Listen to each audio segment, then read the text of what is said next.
La Bible en un an. Lecture du 7 août. 1 Corinthiens, chapitre 3, versets 5 à 23. Qu'est-ce donc qu'Apollos? Et qu'est-ce que Paul? Des serviteurs, par le moyen desquels vous avez cru, selon que le Seigneur l'a donné à chacun. J'ai planté. Apollos a arrosé. Mais Dieu a fait croître, en sorte que ce n'est pas celui qui plante qui est quelque chose, ni celui qui arrose, mais Dieu qui fait croître. Celui qui plante et celui qui arrose sont égaux, et chacun recevra sa propre récompense, selon son propre travail. Car nous sommes ouvriers avec Dieu. Vous êtes le champ de Dieu et l'édifice de Dieu. Selon la grâce de Dieu qui m'a été donnée, j'ai posé le fondement comme un sage architecte, et un autre bâtit dessus. Mais que chacun prenne garde à la manière dont il bâtit dessus. Car personne ne peut poser un autre fondement que celui qui a été posé, savoir Jésus-Christ. Or, si quelqu'un bâtit sur ce fondement avec de l'or, de l'argent, des pierres précieuses, du bois, du foin, du chaume, l'œuvre de chacun sera manifestée, car le jour la fera connaître, parce qu'elle se révélera dans le feu, et le feu éprouvera ce qu'est l'œuvre de chacun. Si l'œuvre bâtie par quelqu'un sur le fondement subsiste, il recevra une récompense. Si l'œuvre de quelqu'un est consumée, il perdra sa récompense. Pour lui, il sera sauvé, mais comme au travers du feu. Ne savez-vous pas que vous êtes le temple de Dieu, et que l'Esprit de Dieu habite en vous? Si quelqu'un détruit le temple de Dieu, Dieu le détruira, car le temple de Dieu est saint, et c'est ce que vous êtes. Que nul ne s'abuse lui-même. Si quelqu'un parmi vous pense être sage selon ce siècle, qu'il devienne fou, afin de devenir sage. Car la sagesse de ce monde est une folie devant Dieu. Aussi est-il écrit, « Il prend les sages dans leur ruse. » Et encore, « Le Seigneur connaît les pensées des sages. Il sait qu'elles sont vaines. » Que personne donc ne mette sa gloire dans des hommes, car tout est à vous. Soit Paul, soit Apollos, soit Céphas, soit le monde, soit la vie, soit la mort, soit les choses présentes, soit les choses à venir. Tout est à vous, et vous êtes à Christ, et Christ est à Dieu. Esdras, chapitre 5.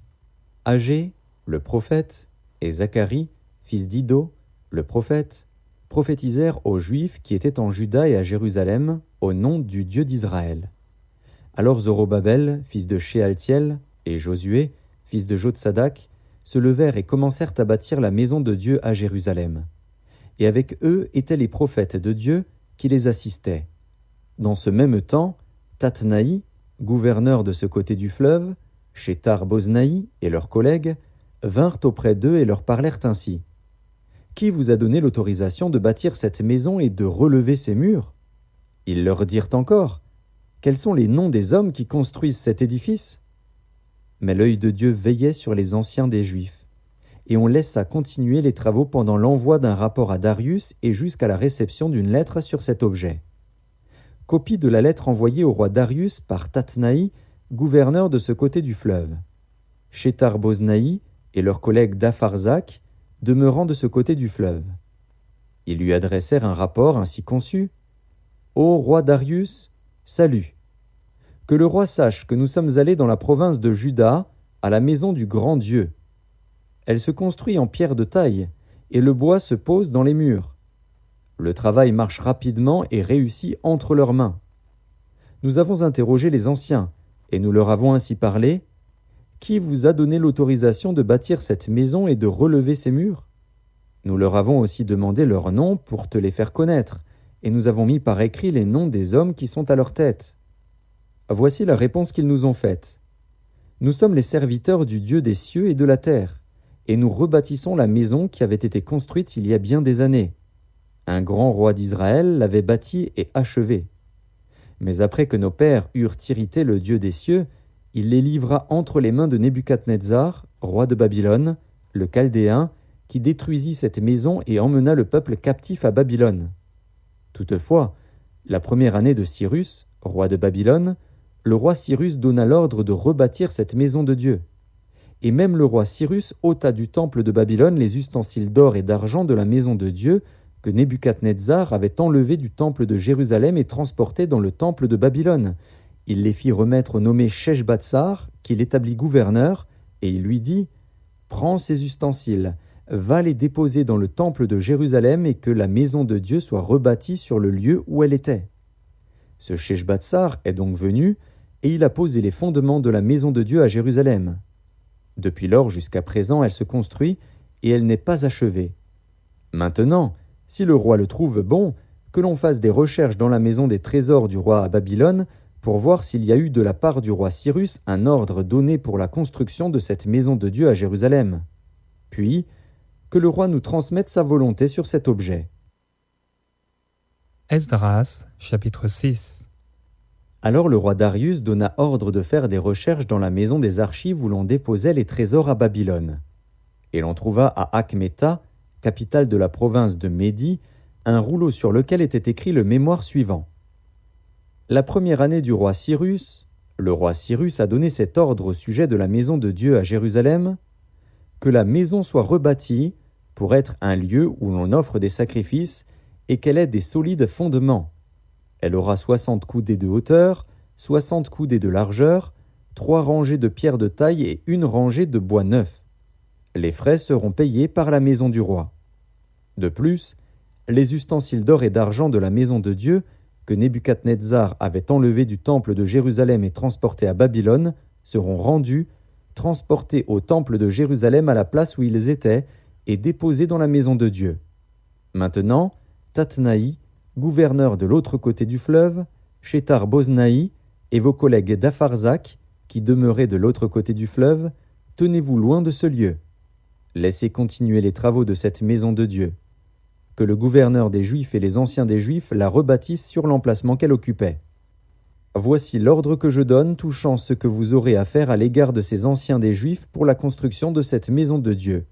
Les frais, pris sur les biens du roi provenant des tribus de l'autre côté du fleuve, seront exactement payés à ces hommes, afin qu'il n'y ait pas d'interruption.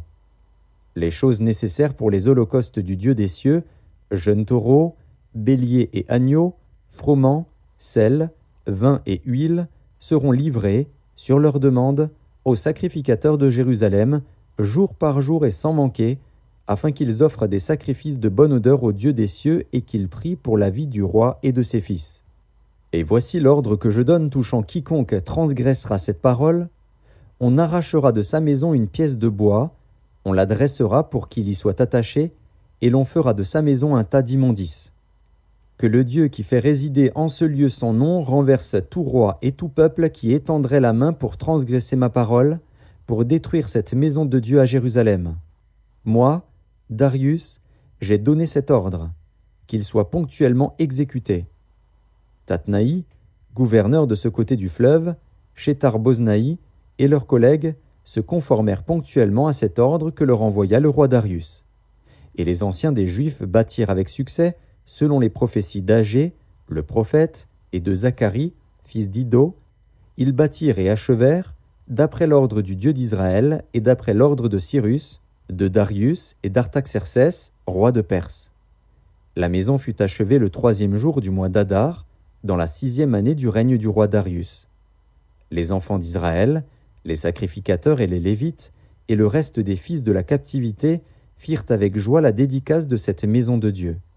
Ils offrirent, pour la dédicace de cette maison de Dieu, 100 taureaux, 200 béliers, 400 agneaux et, comme victime expiatoire pour tout Israël, 12 boucs, d'après le nombre des tribus d'Israël. Ils établirent les sacrificateurs selon leur classe et les Lévites selon leur division pour le service de Dieu à Jérusalem, comme il est écrit dans le livre de Moïse. Les fils de la captivité célébrèrent la Pâque le 14e jour du 1er mois. Les sacrificateurs et les Lévites s'étaient purifiés de concert, tous étaient purs. Ils immolèrent la Pâque pour tous les fils de la captivité, pour leurs frères les sacrificateurs, et pour eux-mêmes. Les enfants d'Israël revenus de la captivité mangèrent la Pâque, avec tous ceux qui s'étaient éloignés de l'impureté des nations du pays et qui se joignirent à eux pour chercher l'Éternel, le Dieu d'Israël.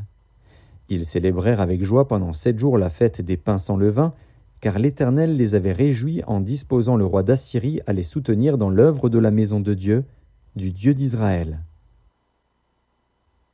Psaume chapitre 29. Psaume 29 de David. Fils de Dieu, rendez à l'Éternel gloire et honneur. Rendez à l'Éternel gloire pour son nom. Prosternez-vous devant l'Éternel avec des ornements sacrés. La voix de l'Éternel retentit sur les eaux. Le Dieu de gloire fait gronder le tonnerre. L'Éternel est sur les grandes eaux. La voix de l'Éternel est puissante. La voix de l'Éternel est majestueuse. La voix de l'Éternel brise les cèdres. L'Éternel brise les cèdres du Liban. Il les fait bondir comme des veaux, et le Liban et le Sirion comme de jeunes buffles. La voix de l'Éternel fait jaillir des flammes de feu. La voix de l'Éternel fait trembler le désert. L'Éternel fait trembler le désert de Kadès. La voix de l'Éternel fait enfanter les biches, et elle dépouille les forêts. Dans son palais tout s'écrie « Gloire ». L'Éternel était sur son trône lors du déluge. L'Éternel sur son trône règne éternellement. L'Éternel donne la force à son peuple. L'Éternel bénit son peuple et le rend heureux. Proverbes chapitre 20, versets 26 et 27. Un roi sage dissipe les méchants et fait passer sur eux la roue. Le souffle de l'homme est une lampe de l'Éternel. Il pénètre jusqu'au fond des entrailles.